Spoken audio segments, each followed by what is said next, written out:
সুবহানাল্লাহ, আলহামদুলিল্লাহ, লা ইলাহা ইল্লাল্লাহ, আল্লাহু আকবার।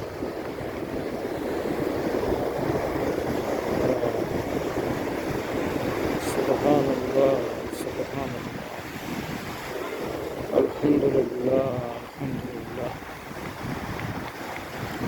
আমি সাগর দেখি, আমি আকাশ দেখি, আমি পাহাড় দেখি, আমি আল্লাহ তাআলার কুদরতের প্রশংসা করি, আলহামদুলিল্লাহ। আমি সাগরের মাছ দেখি, আমি আকাশের পাখি দেখি,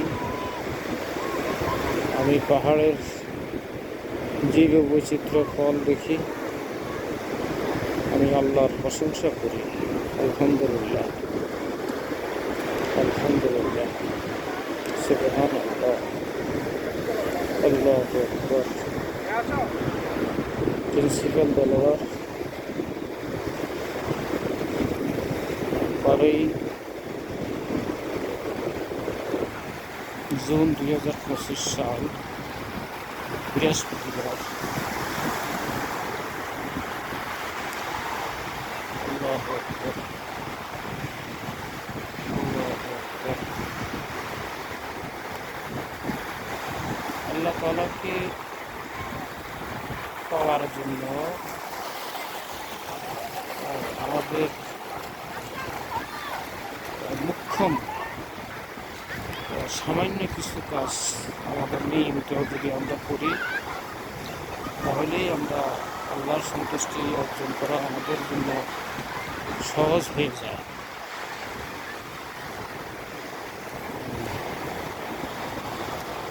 তার মধ্যে প্রথমত আমরা সর্বাবস্থায়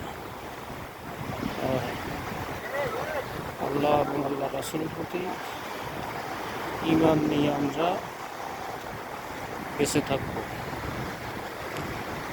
একটা মিনিটের জন্য, একটা সেকেন্ডের জন্য, একটা মুহূর্তের জন্য আমার বিশ্বাস যাতে আল্লাহ এবং আল্লাহ রাসূল থেকে ছুটে না যায়, এটাকে বলা হয় ঈমানে জিন্দেগি। আল্লাহর প্রতি ঈমান রাখা, ঈমানে জিন্দেগি যাপন করা, এটাকে বলা হয় একজন মুসলিমের জন্য প্রধান দায়িত্ব। ঈমান নিয়ে বেঁচে থাকা, ঈমানে জিন্দেগি যাপন করা, ঈমান নিয়ে বেঁচে থাকা, ঈমান নিয়ে মৃত্যুবরণ করা, ঈমান নিয়ে মৃত্যুবরণ করা, ঈমান নিয়ে বেঁচে থাকা, ঈমান নিয়ে মৃত্যুবরণ করা, ঈমানে জিন্দেগি যাপন করা। ঈমান নিয়ে জিন্দেগি যাপন করার জন্য, আল্লাহকে রাজি খুশি করার জন্য, আল্লাহর রাজামন্দি হাসিলের জন্য আমাদেরকে দ্বিতীয় যে কাজটা করতে হবে, ঈমানের সাথেই সংশ্লিষ্ট। আমি বললাম আমানতু বিল্লাহি, আমি আল্লাহর প্রতি ঈমান আনলাম, ওয়া মালাইকাতিহি, আল্লাহর কিতাব সমূহের প্রতি ঈমান আনলাম, মালাইকাতিহি ওয়া কুতুবিহি ওয়া রাসূলিহি, আল্লাহর রাসূলদের প্রতি ঈমান আনলাম, ইয়াউমিল আখিরে পরকালের প্রতি ঈমান আনলাম, ওয়াল কদরি খাইরিহি ওয়া শাররিহি মিন আল্লাহি তাআলা, তাকদীরের ভালো মন্দ আল্লাহ তাআলার পক্ষ থেকে হয়, এর প্রতিও ঈমান আনলাম। আমি ঈমান আনলাম, আমার ঈমানের সাথে আরও মৌলিক কতগুলি বিষয় জড়িত, যেগুলি যদি না হয় তাহলে আমার ইমানের পূর্ণাঙ্গতা আসে না। তার মধ্যে এক নম্বর হলো শিরিক থেকে বেঁচে থাকা। হযরত সুলাইমান আলাইহিস সালাম তার ছেলেদেরকে মৃত্যুর আগে কিছু উপদেশ দিয়েছেন। তার মধ্যে এক নম্বর উপদেশ ছিল, আমার ছেলেরা, লা তুশরিক বিল্লাহ, তোমরা আল্লাহর সাথে শরীক করিও না। আমরা লোকমান হাকিম বলি, আল্লাহর সাথে শিরিক করা মানে হলো আপনি ইমানের সর্ব বিষয়গুলি আপনি ঠিক রাখার পরে যদি আপনি আল্লাহর সাথে শিরিক করেন, আপনি মরলেন, আপনি ধ্বংস হয়ে গেলেন, আপনি শেষ হয়ে গেলেন, আপনার আর কোনো মূল্য নাই, আপনি শেষ যদি আপনি শিরিক করবেন। এবং শিরিকের ন্যূনতম কোনো গন্ধ যদি আপনার কাছে থাকে, আপনার ইমানের কোনো দাম থাকবে না। আপনার ইমান হইল এক আল্লাহর প্রতি, কিন্তু আপনি শিরিক করলেন। শিরিক কি শত শত শিরিক আছে। কোথায় কোথায় শিরিক হয়, আমলে শিরিক হয়, ইবাদতে শিরিক হয়,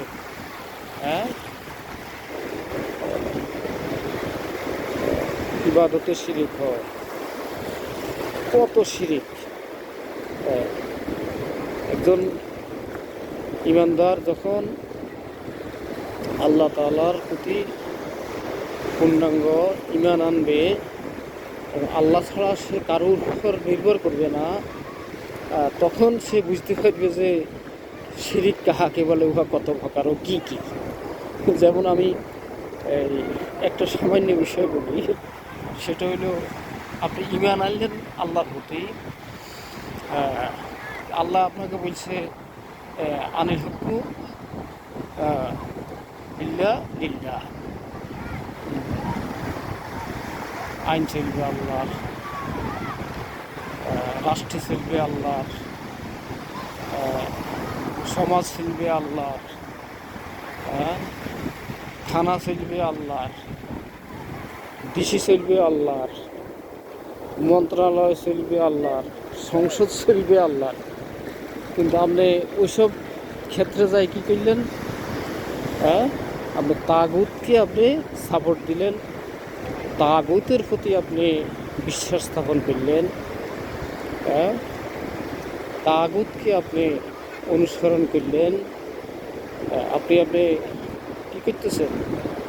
আপনার ইমান ঠিক আছে, আপনার ইমান ঠিক আছে। এটা কি ধরনের ইমান? আপনি যদি আল্লাহর জমিনে আল্লাহর দ্বীন কায়েমের জন্য ন্যূনতম সমর্থনও না করেন, আপনি ন্যূনতম কোনো প্রকার কোনো সহযোগিতা না করেন, ন্যূনতম পক্ষে কোনো সাপোর্টও না দেন, আপনি ধ্বংস, আপনার ইমান ধ্বংস। আপনি একদিকে মুখে বলতেছেন আমানতু বিল্লাহি, আর অপরদিকে আপনি কর্ম বলতেছেন যে আমালুস শয়তান, আমালুস শয়তান। আমল চলবে শয়তানের, রাষ্ট্র চলবে শয়তানের, মানব রচিত আইনের, আল্লাহর রচিত কোরআনের আইনে রাষ্ট্র চলবে না। আল্লাহর রচিত কোরআন আইনে রাষ্ট্র আপনি চলতে দিবেন না। এই যে আপনি কোরআনী আইনে রাষ্ট্র চলতে দিবেন না, আপনি সমর্থন করেন না, যারা আল্লাহর জমিন আল্লাহর দ্বীন কায়েম করতে চায় তাদের বিরোধিতা করেন, তাদের সাথে শত্রুতা করেন, আপনি কি হয়ে গেলেন? আপনি আল্লাহর শত্রু হয়ে গেলেন, আপনি আল্লাহর শত্রু হয়ে গেলেন, আপনি শয়তানের বন্ধু হয়ে গেলেন।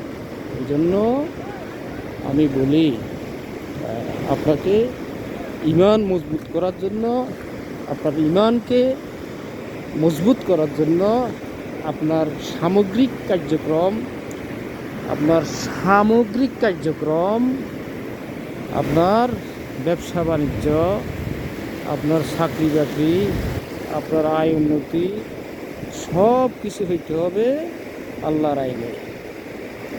রাষ্ট্র পরিচালনার জন্য আপনি আল্লাহর আইন পরিচালনার জন্য চেষ্টা করতে হবে, তাহলে আপনি সফল। আর যদি আপনি তা না করেন তাহলে আপনার জন্য বিপর্যয়, আপনার জন্য ধ্বংস, আপনি ধ্বংস হয়ে গেলেন, আপনি বিপর্যস্ত হয়ে গেলেন, আপনার এই ঈমান কোনো কাজে আসবে না। প্রিন্সিপাল দেলোয়ার, চাঁদপুর, বাংলাদেশ। 12ই জুন 2025 সাল, কক্সবাজার সমুদ্র সৈকত থেকে।